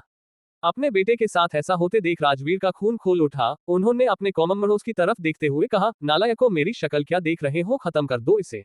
राजवीर की बात खत्म होते ही पैलेस की सारी लाइट्स किसी ने फोड़ दी और कुछ चौप पैलेस के ऊपर उड़ने लगे। उन चौप में से कुछ लोग काला लिबास पहने हुए रस्सी के सहारे नीचे उतरे और बिना देरी किए विक्रांत की आदमियों पर टूट पड़े। क्या है देव का असली प्लान? क्यों मारा विक्रांत ने अपने सगे भाई को? क्या होगा जब राजवीर को इस बात का पता चलेगा? जानने के लिए पढ़ते रहिए मेरी कहानी। Dev the god father of underworld. CH-27 police की टीम। निंजास की गिनती 100 के आसपास थी। सारे निंजास ने अपने आंखों पर पहले से ही नाइट विशन गोगल्स लगा लिए थे जिससे उन्हें अंधेरे में भी साफ दिखाई दे रहा था। देव ने लाइट्स जाने से पहले ही अपने सारे सोल्जर्स को हाथ के इशारे से फ्रीज रहने के लिए कह दिया था। अंधेरे में सारे कमांडोज के चीखने की आवाजें गूंजने लगी। ये सब देखकर पंकज और विक्रांत के सेक्रेटरी राजवीर जी को सहारा देते हुए एक खंबे के पीछे ले गए। राजवीर जी ने बाहर जाने की जिद की लेकिन दोनों ने साफ मना कर दिया। विक्रांत के सेक्रेटरी ने जैसे अपने फोन की टॉर्च ऑन करके गार्डन पर डाली वैसे ही उसके फोन के 2 टुकड़े हो गए। ये देखकर वो और डर गया और वापस से राजवीर के पास आकर खड़ा हो गया। लगभग 10 मिनट बाद गार्डन में हल्की रोशनी हुई। रोशनी होते देख तीनों खंबे से बाहर निकले। राजवीर जी की आंखें तो अपने सामने का नजारा देखकर फटी के फटी रह गई। वहीं उन निंजास ने विक्रांत के 1300 लोगों में से लगभग 800 से भी ज्यादा लोगों को मौत के घाट उतार दिया था और बचे हुए लोगों को गन पॉइंट पर ले लिया था। पैलेस का गार्डन किसी शमशान में तब्दील हो चुका था। वहीं देव अपनी गाड़ी के बोनट पर बैठा सिगार के कश लिए जा रहा था और उसकी गाड़ी के सामने विक्रांत आप घुटनों पर बैठा था। विक्रांत के चेहरे पर कार के हेडलाइट की रोशनी पड़ रही थी जिससे उसने अपने एक हाथ से आंखों को कवर कर रखा था। नताशा और सुमित भी देव के पास आ चुके थे। कुछ देर पहले जब विक्रांत के आदमी पैलेस में आए थे तो उन्होंने सिग्नल जेमर लगा दिया था जिससे देव के पैलेस में इंटर होते ही उनका कनेक्शन टूट गया और नताशा को एक इंपॉर्टेंट इन्फॉर्मेशन देव को देनी थी जिससे वो सुमित के साथ पैलेस चली आई। पैलेस आते ही नताशा ने जेमर को बंद कर दिया था। फिर नताशा ने देव के पास आते हुए कहा, बॉस, दिल्ली में हुए वॉर के बाद गवर्नमेंट ने एक टीम बनाई थी और उसे हमारी गैंग की तलाश करने के लिए लगा दिया है और उन लोगों तक ये इन्फॉर्मेशन पहुंच चुकी है कि आप जिंदा है और इस वक्त उन्हें आपकी लोकेशन भी पता चल चुकी है। नताशा की बात सुनकर देव ने सिगार का एक कश लेते हुए कहा, तो तुम लोग उन्हें कितनी देर तक रोक सकते हो? ज्यादा से ज्यादा हम 2 घंटे तक रोक सकते हैं, लेकिन बॉस अगर आप कहे तो हम आपको इंडिया से बाहर ले जाने का इंतजाम कर देते हैं। नताशा ने देव के आगे ऑप्शन रखते हुए कहा, जितना कहने के लिए कहा जाए उतना करो और हाँ, उन्हें बस 1 घंटे तक रोक कर रखना। ये बोलते हुए देव कार की बोनट से नीचे उतरा और विक्रांत को एक जोरदार किक मारी जिससे विक्रांत लुढ़कता हुआ राजवीर के पास जाकर गिर गया। राजवीर ने अपने बेटे के सर को अपने हाथ में लेते हुए कहा, ये लोग कौन है और ये तुझसे क्या चाहते हैं? देव की एक किक से ही विक्रांत की लगभग सारी ताकत खत्म हो चुकी थी। उसने अपनी टूटी हुई आवाज में जवाब दिया, ये मेरा बिजनेस रायवाल है। विक्रांत ने साफ झूठ बोल दिया था। वहीं विक्रांत की बात सुनकर राजवीर ने गुस्से में दांत भींचते हुए कहा, बिजनेस रायवाल है तो क्या? NO1 बनने के लिए किसी की जान लेना जरूरी थोड़ी है, और भी बहुत तरीके होते उस मुकाम तक पहुंचने के लिए। दूसरी तरफ देव नवीन के पास आते हुए बोला, तुम लोगों का काम खत्म हो चुका है, अब इन लोगों को लेकर यहाँ से चले जाओ, मुझे शेखावत फैमिली के हेड से कुछ पर्सनल बात करनी है। ये बोलकर देव वहां से जाने लगा। लेकिन बॉस, नवीन इससे आगे कुछ बोल पाता कि तभी उन्हें पैलेस के बाहर कुछ गाड़ियों के रुकने की आवाज आई। आवाज सुनकर सब लोगों ने पैलेस के बाहर नजर डाली। राजवीर जी ने बाहर देखा तो उनकी आंखों में एक चमक आ गई। कुछ देर पहले जब राजवीर खंबे के पीछे छुपे थे तो उन्होंने किसी को चुपके से एक मैसेज टाइप कर दिया था। पैलेस के बाहर लगभग 200 से भी ज्यादा गाड़ियों ने मेन गेट को घेर रखा था। देव ने उन सब गाड़ियों पर एक नजर डाली और राजवीर की तरफ बढ़ गया। वहीं पैलेस के बाहर खड़ी गाड़ियों में सबसे आगे वाली गाड़ी में से एक शख्स, जिसकी उम्र 70 से 75 साल के आसपास थी, वो बाहर निकला। उस शख्स को बाहर निकलता देख सारे लोग गाड़ी से उतरकर उस शख्स के पीछे खड़े हो गए। देव की डिफेंस टीम भी वहां मौजूद थी। डिफेंस टीम में लगभग 50 लोग थे। वो सारे लोग पैलेस के गेट के बाहर उनका रास्ता ब्लॉक कर खड़े हो गए। उस बूढ़े शख्स ने जब देखा तो उसने गुस्से से अपने आदमियों की तरफ देखते हुए कहा, मुझे यहाँ मौजूद हर एक आदमी का सर चाहिए। उस शख्स की बात सुनते ही उसके गार्ड्स हरकत में आए और अपने सामने वाले लोगों पर टूट पड़े। वो गार्ड्स डिफेंस टीम के एक भी आदमी को छुपाते के तभी देव के सारे आदमी अपनी जगह से पालक झपकते ही गायब हो गए। वो शख्स कुछ समझ पाता कि तभी उसे अपने गार्ड्स की चीख सुनाई दी। जब उस शख्स ने पीछे पलट कर देखा तो उसके गार्ड्स के जिस्म के ऊपर अपने आप तलवार के घाव के निशान उभर रहे थे। ये सब देखकर उस शख्स के पसीने छूट गए। वो अपने गार्ड्स को दर्द में तड़पते हुए देखने के अलावा कुछ नहीं कर पा रहा था। तभी उसके कंधे पर कमरान ने हाथ रखा। किसी के छूने के एहसास से वो शख्स अपने होश में आया और कमरान की तरफ हैरानी से देखने लगा।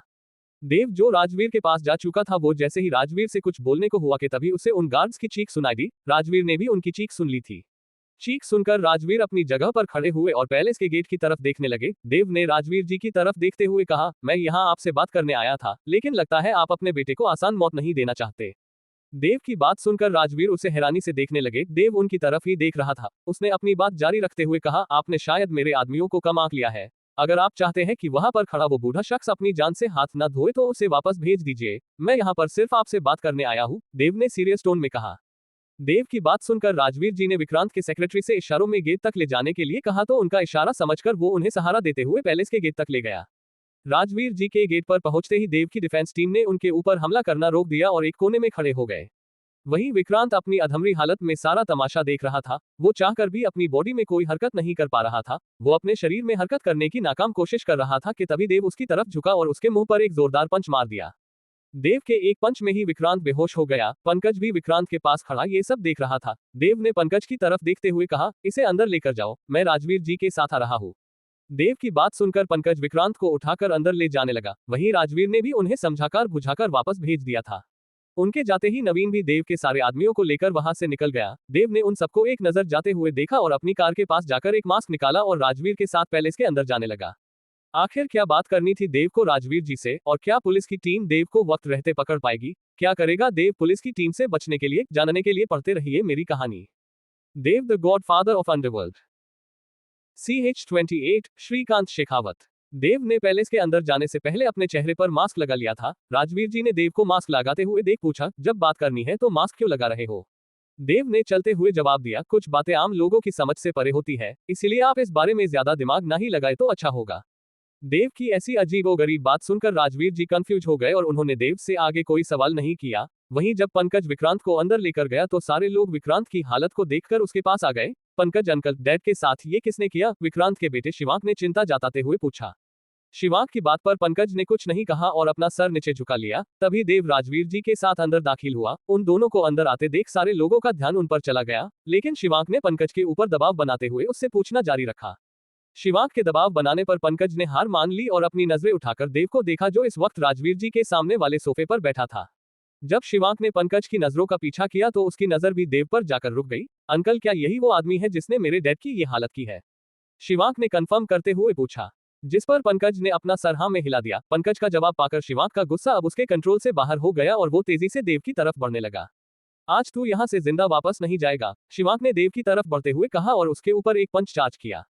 वो पंच देव को चुभी पाता उससे पहले ही देव गायब हो गया और शिवांक का पंच सोफे पर जा लगा। राजवीर जी ने देव की ताकत का नमूना अपनी आंखों से देखा था, इसीलिए उन्हें डर था कि कहीं देव शिवांक को भी कुछ ना कर दे। शिवांक बेटा, जितनी जल्दी हो सके यहाँ से चले जाओ, तुम इस आदमी को जानते नहीं हो, ये हैवान है। नहीं दादू, जब तक मैं इस आदमी को मार नहीं देता मैं कहीं ना ही जाऊंगा। इसकी वजह से मेरे डैड और पैलेस की क्या हालत हुई है आप जानते हैं। ये बोलकर शिवांक कुछ सेकंड रुका और राजवीर जी की तरफ देखते हुए बोला, इतना सब कुछ होने के बावजूद भी आप इसे अंदर कैसे लेकर आ सकते हैं? शिवांक की बात सुनकर राजवीर जी जैसे ही कुछ बोलने को हुए कि तभी उनकी नजर शिवांक के पीछे खड़े देव पर पड़ी। राजवीर जी इससे पहले शिवांक को हटने के लिए कह पाते उससे पहले ही देव ने उसकी गर्दन पकड़ी और सामने वाले कॉफी टेबल पर दे मारा। ये देखकर सारे लोगों के मुंह से चीख निकल गई और उन्होंने डर के मारे अपनी आंखें बंद कर ली। कुछ देर तक जब उन लोगों को कांच के टूटने की आवाज नहीं आई तो राजवीर जी ने अपनी आंखें खोलकर देखा तो सामने शिवांक का सर कॉफी टेबल पर था और देव उसके पीठ पर पैर रखे हुए आराम से सोफे पर बैठा था।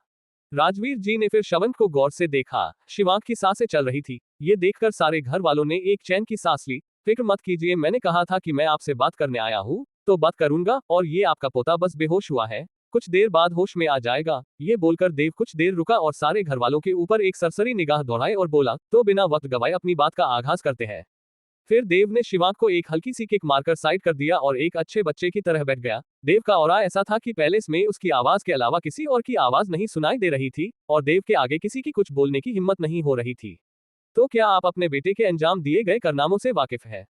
देव ने राजवीर जी से पूछा। तुम कहना क्या चाहते हो, मैं कुछ समझा नहीं, राजवीर जी ने कंफ्यूज होते हुए पूछा।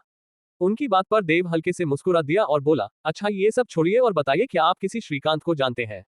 श्रीकांत नाम सुनकर राजवीर जी के भाव कुछ देर के लिए बदल गए, लेकिन जल्द ही उन्होंने अपने आप को नॉर्मल किया और देव की बात का जवाब दिया, नहीं मैं किसी श्रीकांत को नहीं जानता। राजवीर की बात सुनकर देव की मुस्कान और गहरी हो गई। शायद देव जानता था कि राजवार जी का यही जवाब होगा।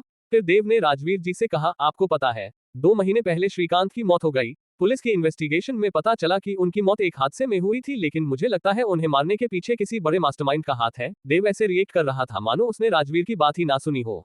देव ने अपनी बात जारी रखते हुए कहा, मैंने अपने आदमियों से मरने वाले शख्स की जांच करवाई तो मुझे पता चला कि श्रीकांत का आपसे कोई गहरा संबंध है। ये बातें तुम मुझे क्यों बता रहे हो और उसका मुझसे क्या संबंध हो सकता है? राजवीर जी ने पूछा। क्योंकि उस शख्स का पूरा नाम श्रीकांत शेखावत था, जिसे आपने 27 साल पहले इस घर से बेदखल कर दिया था, देव ने कहा। देव की बात सुनकर राजवीर के साथ साथ वहां मौजूद सभी लोगों को एक बड़ा झटका लगा। वहीं राजवीर जी के सामने कुछ पुरानी बातें घूमने लगी। फ्लैशबैक 27 साल पहले शेखावत पैलेस में राजवीर हॉल के सोफे पर बैठे एक शख्स जिसकी उम्र 25 साल के आसपास थी उसके ऊपर चिल्ला रहे थे। सारे घरवाले हॉल में मौजूद वहां का तमाशा देख रहे थे। विक्रांत राजवीर के पीछे खड़ा था। राजवीर के हाथ में एक तस्वीर थी जिसमें एक लड़की उस शख्स के बाहों में बिना कपड़ों के थी जो इस वक्त राजवीर के सामने खड़ा था। राजवीर ने उस शख्स के ऊपर चिल्लाते हुए कहा, ये जो इज्जत और शोहरत होती है ना, ये पैसों की तरह नहीं होती जो एक बार खो देने के बाद वापस से बनाई जा सके। इज्जत एक नाजुक कांच की तरह होती है जो अगर एक बार टूट जाए तो वापस नहीं जुट सकता। डैड आप गलत समझ रहे हैं, आपके हाथों में जो तस्वीर है ये इन लोगों ने मुझे बेहोश करके मेरे साथ धोखे से खींची है। उस शख्स ने अपनी बात रखते हुए कहा। वो नौजवान शख्स श्रीकांत था और श्रीकांत ये बातें अपने से कुछ दूर खड़ी एक लड़की की तरफ देखते हुए बोल रहा था। ये वही लड़की थी जो श्रीकांत के साथ उस तस्वीर में भी थी।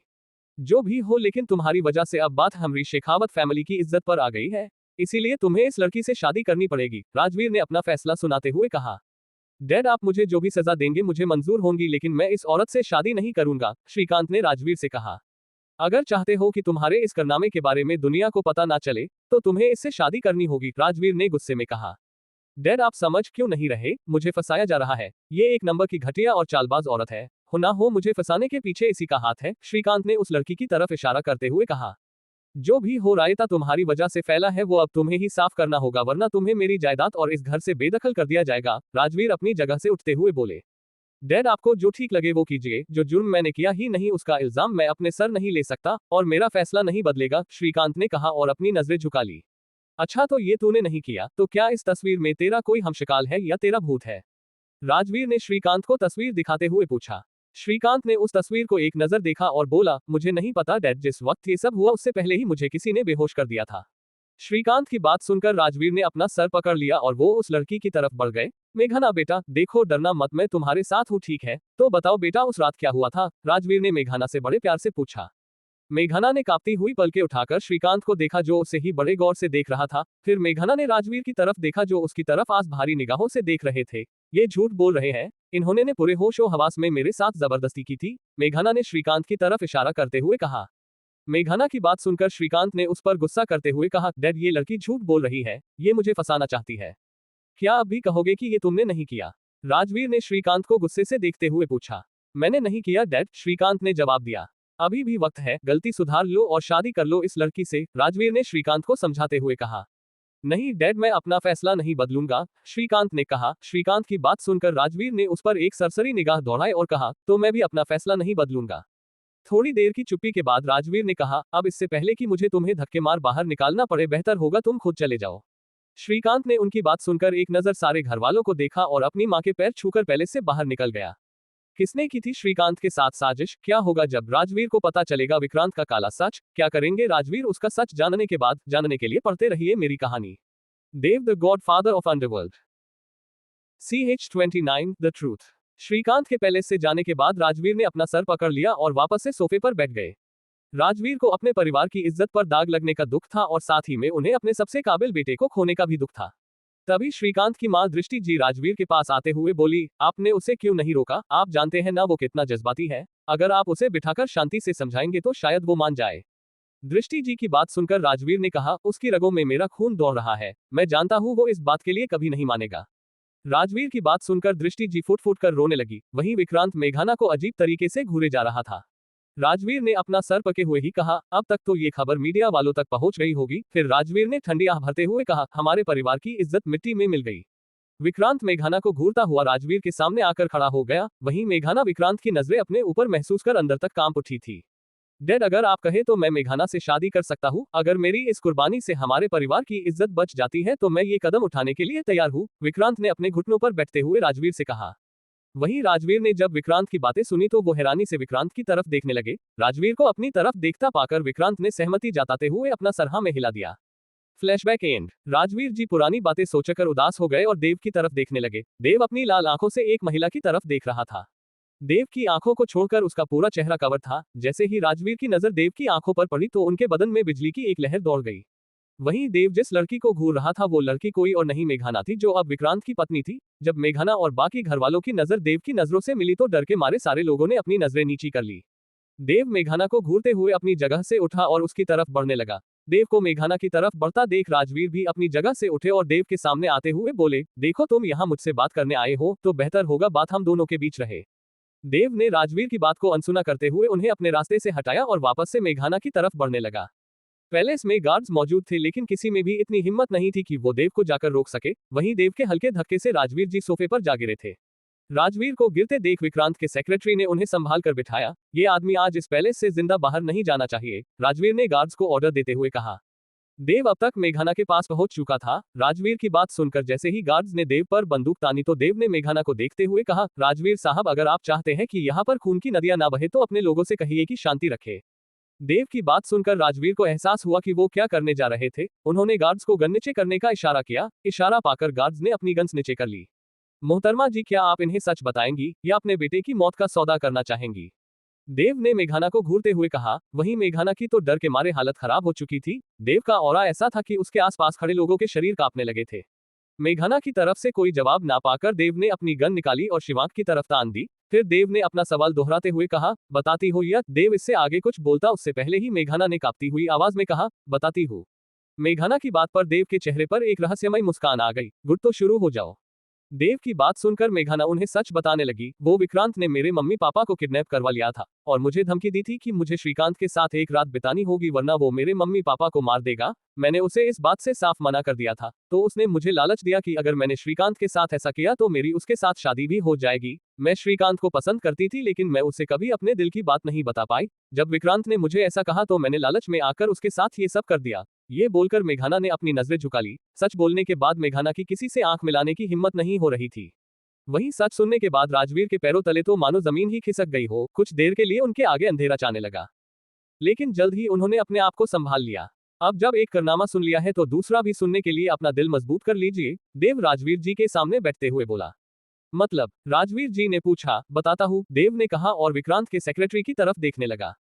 देव को अपनी तरफ देखता पाकर उस सेक्रेटरी ने अपनी सफाई में कहा, मुझे उनके काले कारनामों के बारे में कुछ नहीं पता है क्योंकि वो मुझे सिर्फ बिजनेस से रिलेटेड काम को ही सौंपा करते थे। अच्छा, तो कौन है वो जिसके ऊपर विक्रांत इतना भरोसा करता था? देव ने उस सेक्रेटरी से सवाल किया।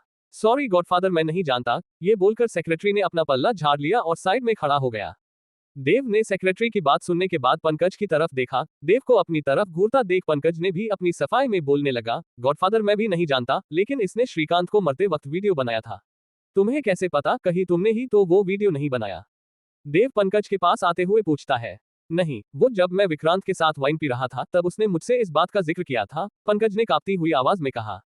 पंकज की बात सुनकर राजवीर अपनी जगह से खड़े हुए और सेक्रेटरी से विक्रांत को होश में लाने के लिए कहा। राजवीर की बात सुनकर सेक्रेटरी ने विक्रांत को उठाने के लिए उस पर पानी के कुछ छींटे मारी जिससे विक्रांत होश में आने लगा। उसने आधे होश में अपने सेक्रेटरी से पूछा, मैं कहाँ हूँ? बॉस, हम इस वक्त पैलेस में हैं, सेक्रेटरी ने जवाब दिया और राजवीर के पीछे जाकर खड़ा हो गया। फिर विक्रांत ने अपने चारों तरफ एक सरसरी नागाह दौड़ाए। विक्रांत की नजर देव के ऊपर जाकर रुक गई। देव ने भले ही मास्क पहना था लेकिन उसकी आंखें कवर न होने की वजह से विक्रांत ने उसे पहचान लिया था। वहीं देव अपनी लाल आंखों से विक्रांत को घूरे जा रहा था लेकिन विक्रांत को इससे कोई फर्क नहीं पड़ा। डैड, ये पैलेस में क्या कर रहा है? विक्रांत ने देव की तरफ इशारा करते हुए पूछा। राजवीर जी ने एक ठंडी सांस लेते हुए कहा, इसका कहना है कि तुमने श्रीकांत को मारा है। राजवीर की बात सुनकर विक्रांत ने कहा, मैं श्रीकांत को क्यों मरूंगा, और मारने के लिए वजह की जरूरत होती है जो मेरे पास नहीं है। विक्रांत की बात पर राजवीर जैसे ही कुछ बोलने को हुए कि तभी देव की आवाज आई। देव ने विक्रांत के पास आते हुए कहा, मुझे अपना फोन दिखाओ। क्यों? विक्रांत ने देव से पूछा। अगर तुमने नहीं मारा तो इतने सवाल क्यों कर रहे हो? देव के इतना कहने पर विक्रांत ने अपना फोन देव को दे दिया। देव ने पूरा फोन छान मारा लेकिन उसे वो वीडियो कहीं नहीं मिला। फोन की गैलरी में चेक करते हुए देव से अचानक से एक हिडन एल्बम खुल गया। उस एल्बम में लॉक लगे रहने की वजह से देव ने फोन विक्रांत के सामने किया और उसे लॉक खोलने का इशारा किया। वहीं विक्रांत के तो ये देखकर पसीने छूट रहे थे। क्या हुआ? ये तुम्हारे माथे पर पसीना क्यों आ रहा है? देव ने विक्रांत के चेहरे को गौर से देखते हुए पूछा। कुछ नहीं, विक्रांत ने जवाब दिया। तो लॉक खोलो, देव ने विक्रांत से कहा। मैं ये लॉक नहीं खोलूंगा क्योंकि इसमें बिजनेस से रिलेटेड फाइल्स और इमेजेस है, विक्रांत ने कहा। देख विक्रांत, अगर मुझे तेरे बिजनेस को ही टारगेट करना होता तो मैं पहले ही तेरा बिजनेस बर्बाद कर चुका होता, तो अब शराफत से लॉक खोल, देव ने विक्रांत को धमकाते हुए कहा। राजवीर जी भी अब जानने के लिए उत्सुक थे। वो मन ही मन प्रार्थना कर रहे थे देव की बात गलत साबित हो, इसीलिए राजवीर ने विक्रांत को हौसला देते हुए कहा, फिक्र मत कर, इसे पता चलता है तो चलने दे। अगर इसने हमारे बिजनेस को बर्बाद करने की कोशिश की तो इसे शेखावत फैमिली की असली ताकत देखने का मौका मिलेगा। तू लॉक खोल दे।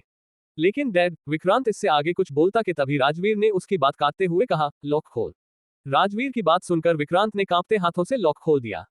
उस एल्बम में 4 से 5 वीडियो थे। देव उस हर वीडियो को ओपन कर देखने लगा। देव ने जैसे ही तीसरा वीडियो ओपन किया तो उसकी आंखें हैरानी से बड़ी हो गई, क्योंकि उस वीडियो में श्रीकांत एक चेयर से बंधा हुआ था और उसके आसपास इंडिया के जाने माने बिजनेसमैन और कुछ मिनिस्टर्स थे। कुछ देर बाद विक्रांत अपने हाथ में एक लोहे की वायर लेकर आया और श्रीकांत का गला दबाकर मार दिया। वीडियो देखकर देव की आंखें लाल हो गई, लेकिन देव ने जैसे ही उसके बाद वाला वीडियो प्ले किया तो देव का गुस्सा उसके काबू से बाहर हो गया। देव की आंखों में अब खून उतर आया था। आखिर क्या था उस वीडियो में? क्या राजवीर जी विक्रांत को देव के गुस्से से बचा पाएंगे? क्यों मारा था विक्रांत ने श्रीकांत को? जानने के लिए पढ़ते रहिए मेरी कहानी। Dev the god father of underworld. CH-30 police team finds Dev. Dev का शरीर गुस्से से कांपने लगा था और उसके हाथ से फोन छूटकर नीचे गिर गया। फिर देव ने आगे बढ़कर विक्रांत को एक जोरदार पंच मारा। विक्रांत देव के पंच से अपने आप को संभाल नहीं पाया और सोफे को तोड़ता हुआ जमीन में गिर गया। विक्रांत के जमीन पर गिरते ही पूरा पैलेस वाइब्रेट हो उठा। देव ने आगे बढ़ते हुए विक्रांत की कॉलर पकड़कर उसे हवा में उठाया और एक पंच उसके पेट में मारा। देव के पंच से विक्रांत लगभग 15 मीटर दूर उड़ता हुआ एक खंबे से टकरा गया। विक्रांत के खंबे से टकराने की वजह से खंबे में क्रैक्स आ गए थे। देव के 2 पंच में ही विक्रांत ने ही हालत खराब कर दी थी। वो वहीं पर खून की उल्टियां करने लगा। वहीं राजवीर ने जब फोन उठाकर देखा तो उस वीडियो में विक्रांत एक नौजवान लड़की की बड़ी ही बेरहमी से गला काटकर उसकी हत्या कर देता है। वीडियो देखकर राजवीर जी को एक बड़ा झटका लगा और वो कुछ कदम पीछे हो गए। अचानक से पीछे होने से राजवीर जी का बैलेंस बिगड़ने लगा और वो नीचे गिरने लगे, लेकिन पंकज ने आगे बढ़कर राजवीर जी को गिरने से बचा लिया। देव चलता हुआ विक्रांत के पास आया और वापस से उसकी कॉलर पकड़कर विक्रांत का चेहरा आगे करते हुए उससे पूछा, क्यों मारा तूने मॉम और बाबा को? क्योंकि मैं उससे नफरत करता था। मैं हर उस चीज से नफरत करता हूँ जो श्रीकांत को खुशी देती है। ये बोलकर विक्रांत एक दर्द भरी हंसी हंसने लगा। क्यों करता है तू बाबा से इतनी नफरत, बता? देव विक्रांत की कॉलर झींझोड़ते हुए पूछता है। देव का सवाल सुनकर विक्रांत की हंसी और तेज हो गई। कुछ देर हंसने के बाद विक्रांत ने कहा, तुम्हें ये बात तो पता ही होगी कि मैं श्रीकांत का बड़ा भाई और इस घर का बड़ा बेटा हूँ। विक्रांत की बात सुनकर देव ने कुछ नहीं कहा और विक्रांत को देखता रहा। विक्रांत अपनी बात जारी रखते हुए बोला, पता है मेरी सबसे बड़ी गलती क्या है? मैं इस घर का बड़ा बेटा हूँ। इस दुनिया में बड़ा बेटा होना एक नौकर होने जैसा है। विक्रांत एक दर्द भरी मुस्कान लिए कहता है। विक्रांत की बात सुनकर सारे लोगों ने उसके आसपास घेरा बना लिया और उसकी बात सुनने लगे। विक्रांत ने उसी दर्द भरी मुस्कान के साथ अपनी बात जारी रखी। घर का बड़ा बेटा चाहे जितनी भी मेहनत कर ले, लेकिन उसे उसकी मेहनत का क्रेडिट कभी नहीं मिलता। जब वो दिन रात जागकर पढ़ाई कर इस काबिल बनता है कि वो घर संभाल सके, तो उसे शाबाशी देने के बजाय लोग ये कहते हैं कि घर का बड़ा है, अगर ये इस काबिल नहीं बनता तो और कौन। और हर बड़े बेटे को अपने डैड से यही उम्मीद रहती कि एक दिन उनके डैड उनकी कामयाबी देखकर शाबाशी देंगे। मुझे भी अपने डैड से यही उम्मीद थी। जब से मैंने होश संभाला तब से ये ठान लिया था कि इतना कामयाब बनना है कि एक दिन डैड गर्व से मेरे कंधे पर हाथ रखकर शाबाशी देंगे। ये बोलते हुए विक्रांत की हंसी गायब हो गई और उसकी आंखों में गुस्सा दिखने लगा।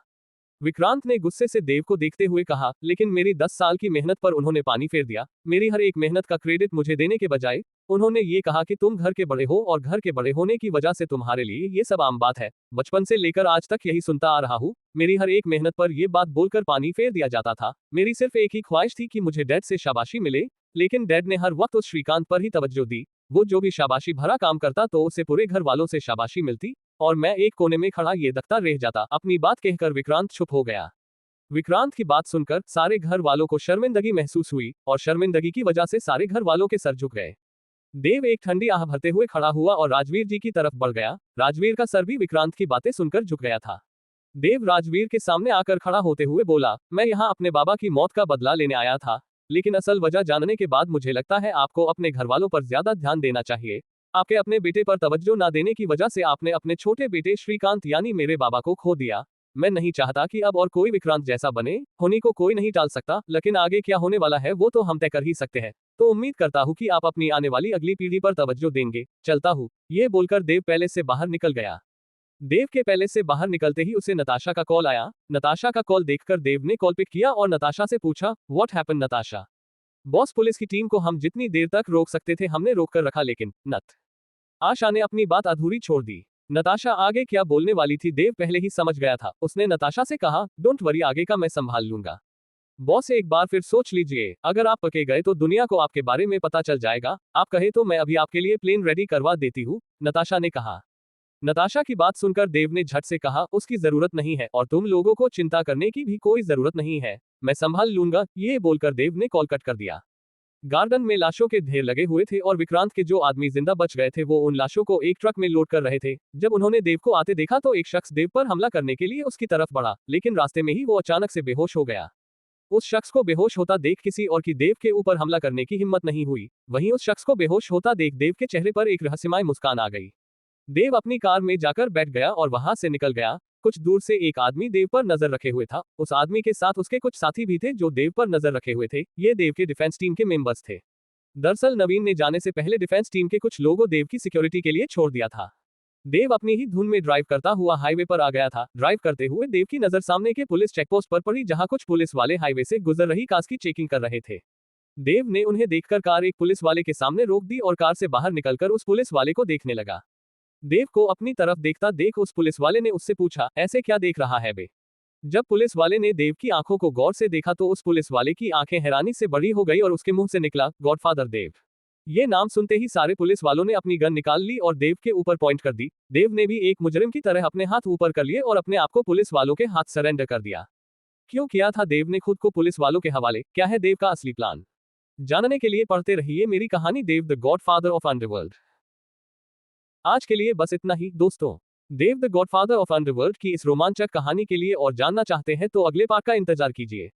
पसंद आए हो तो लाइक, सब्सक्राइब, शेयर करें। कोई गलती लगे तो कमेंट में बताएं, इससे हमें बेहतर कंटेंट बनाने की प्रेरणा मिलती है। धन्यवाद।